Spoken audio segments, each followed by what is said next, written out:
Hi hello మనం schedules గురించి నేర్చుకున్నాం. రాజ్యాంగంలోని 12 షెడ్యూల్స్ గురించి నేర్చుకున్నాం.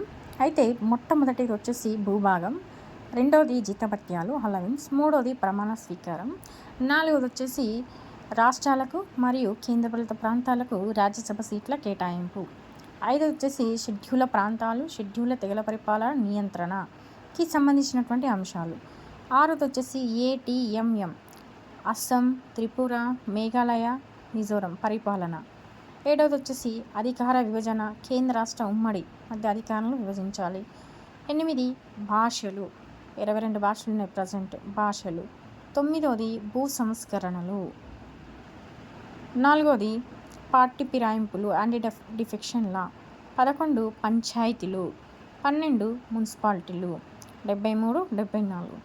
అయితే వీటిని ఎలా గుర్తుపెట్టుకోవాలి? ఒక స్టోరీ చూద్దాం మనం. ఏంటంటే, నాకు మున్సిపాలిటీలో ఒక ప్రాబ్లం వచ్చింది. ఇక్కడ మున్సిపాలిటీలో వచ్చింది. అయితే మున్సిపాలిటీలో కొన్ని ప్రాబ్లమ్స్ని సాల్వ్ చేయడానికి అధికారులను నేను నియమించాను. ఆ అధికారులు మున్సిపాలిటీలో వద్దండి, పంచాయతీలో మనం మీటింగ్ పడదామంటారు. ఓకే అని పంచాయతీకి వెళ్తాం. పంచాయతీకి వెళ్ళిన తర్వాత అక్కడ యాంటీగా మాట్లాడే వాళ్ళు చాలామంది ఉంటారు. అక్కడ యాంటీగా మాట్లాడేవాళ్ళు. అయితే ఈ అధికారులు ఏమంటారంటే, మీరు యాంటీగా మాట్లాడుతున్నారు కదా, ఓకే అని చెప్పేసి యాంటీగా ఉండే వాళ్ళని ఒక పక్కన కూర్చునిపెట్టారు. ఓకే, మరి మున్సిపాలిటీలో ప్రాబ్లం వచ్చింది, సో మనం కొన్ని అధికారులను నియమించారు. ఆ అధికారులు పంచాయతీలో మీటింగ్ పెట్టారు. పంచాయతీలో యాంటీగా మాట్లాడే వాళ్ళు చాలామంది ఉన్నారు. అసలు మరి దేనికోసం మాట్లాడుతున్నారు అక్కడంటే, భూ సంస్కరణలు దాని గురించి మాట్లాడుతున్నారు. ఓకే, భూ సంస్కరణ గురించి మాట్లాడుతున్నారు. అయితే ఇక్కడ అధికారులు ఏమంటారంటే, మీరు మాట్లాడుతున్నారు ఈ టాపిక్ భూ సంస్కరణల గురించి, ఓకే, కానీ 22 భాషల్లో మాట్లాడాలండి ఖచ్చితంగా.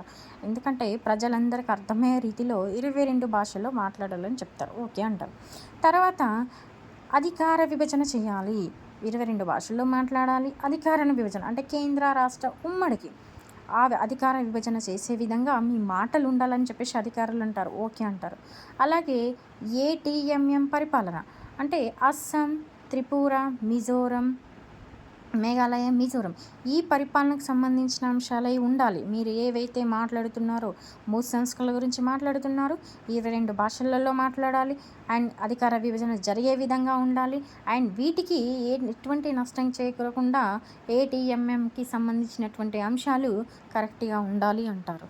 తర్వాత షెడ్యూల ప్రాంతాలు, షెడ్యూల తెగలకు అవసరమైన అన్ని విధాల వచ్చే విధంగా మీ మాటలు ఉండాలి, మీ సంస్కరణలు ఉండాలని చెప్పేసి అధికారులు చెప్తారు. ఓకే, అలా అన్నీ చెప్తారు. ఏమని? భూ సంస్కరణలు 22 భాషల్లో మాట్లాడాలి. అధికార విభజన అంటే కేంద్ర రాష్ట్ర మధ్య వచ్చేటటువంటి చూడాలి. ఏటీఎంఎంకి ఎటువంటి నష్టం వచ్చే విధంగా ఉండవద్దు. షెడ్యూల్ తెగల ప్రాంతాలకి కరెక్ట్ అయినటువంటి నిధులు చేకూర్చే విధంగా వాటికి నష్టం రాకుండా ఉండాలి అని చెప్తారు. ఇవన్నీ చెప్పిన తర్వాత అయితే ఈ అంశం పైన ఎవరైతే కరెక్ట్గా మాట్లాడతారో, ఎవరైతే కరెక్ట్గా న్యాయం చెప్తారో వాళ్ళని మేము రాష్ట్రాలకు కానీ కేంద్రపాలిత ప్రాంతాలకు కానీ సీట్లు వాళ్ళకి అధికారులుగా నియమిస్తామని చెప్తారు. ఆ అధికారులు నియమించిన తర్వాత మేము ప్రమాణ స్వీకారం చేయిస్తాము అని చెప్తారు. ప్రమాణ స్వీకారం చేయించినాక జీతభత్యాలు కూడా చెల్లిస్తామని చెప్తారు. మరి జీతభత్యాలు చెల్లిస్తారు, ప్రమాణ స్వీకారం చేయిస్తారు. మరి ఎక్కడ వాళ్ళకు పోస్టింగ్ ఇస్తారంటే భారత భూభాగంలో పోస్టింగ్ ఇవ్వడం జరుగుతుంది. ఓకే, నాకు మున్సిపాలిటీలో ఒక ప్రాబ్లం వచ్చింది, నేను అధికారులు నియమించిన ఆ ప్రాబ్లాన్ని పంచాయతీ తీసుకుపోయినా అక్కడ యాంటీగా మాట్లాడే వాళ్ళు ఉన్నారు. ఈ యాంటీగా మాట్లాడే వాళ్ళు దేని గురించి అట్ట భూ సంస్కరణల గురించి మాట్లాడుతున్నారు. ఈ యాంటీగా మాట్లాడే వాళ్ళు ఎవరైతే కరెక్ట్గా 22 భాషల్లో మాట్లాడి అధికార విభజన చేసి ఏటీఎం పరిపాలనకు కరెక్ట్గా వచ్చేటటువంటి అంటే వాళ్ళకు తగిన పరిపాలన చేసేటటువంటి అంశాలను గుర్తిస్తే అండ్ షెడ్యూల్ ప్రాంతాలు, షెడ్యూల్ తెగల ప్రాంతాలకి కరెక్ట్ నిధులు అవన్నీ చేకూర్చితే వీళ్ళన్నీ ఇలా కరెక్ట్గా మాట్లాడిన ఈ యాంటీ అధికారులకి ఈ అధికారులు మున్సిపాలిటీ అధికారులు రాష్ట్రాలకు కానీ కేంద్ర ప్రాంతాలలో వాళ్ళకి సీట్లు కేటాయిస్తారు. అంతేకాకుండా ప్రమాణ స్వీకారం చేయిస్తారు. అంతేకాకుండా జీతభత్యాలు చెల్లిస్తారు. ఇవన్నీ చెల్లించిన తర్వాత మరి వాళ్ళకి పోస్టింగ్ ఎక్కడ ఇస్తారంటే భూభాగంలో ఇస్తారు, భారత భూభాగంలో ఇస్తారు. ఈ స్టోరీని గుర్తుపెట్టుకుంటే మనకు షెడ్యూల్ అనేది ఈజీ గుర్తుపెట్టుకోవచ్చు. ఏదైనా ట్రిక్ అని కాకుండా ఒక స్టోరీ రూపంలో గుర్తుపెట్టుకుంటే చాలా బెస్ట్గా ఉంటుంది. సో ఇది స్టోరీ.